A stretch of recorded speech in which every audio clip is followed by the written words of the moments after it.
వేరే మా నాయకుడు ఆయన మొత్తం ఒకే థీమ్ మీద మీరు గమనిస్తే ఈ 5 ఏళ్ల పాటు తాను రాష్ట్ర అభివృద్ధికి సంక్షేమం ద్వారా లేదా మొత్తం డీసెంట్రలైజేషన్ ఆఫ్ పరిపాలన సుపరిపాలన అందించడం ద్వారా తాను ఏం చేశాడో ఇవే చెప్పాడు.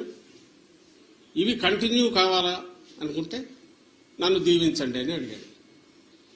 ఈ థీమ్ బలంగా కంటిన్యూస్ జనంలోకి వెళ్తూ వచ్చింది. మేము ఎప్పుడు చెప్తుండేవాళ్ళం కదా, 87% లబ్ధిదారులు ఏదో ఒక రూపంలో బెనిఫిట్ పొందిన వాళ్ళందరూ అవును ఇది నిజం అనుకున్నారు. కరెక్టే కదా, ఇది కంటిన్యూ అయితే మా బతుకుల్లో ఇంకా మెరుగైన మెలుపు వస్తుంది, మేలు మలుపు వస్తుంది, ఇంకా వెలుగు పెరుగుతుంది, కుటుంబం అభివృద్ధి జరుగుతుంది అని వాళ్ళు నమ్మారు.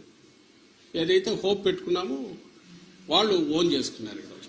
అది కనపడుతుంది. అంటే మా దాంట్లో ఇది క్రిస్టల్ క్లియర్గా ఒక వ్యాలిడ్ రీజన్ కనపడుతుంది. నాకు టీడీపీ వైపు నుంచి ఒక్క రీజన్ చెప్పండి.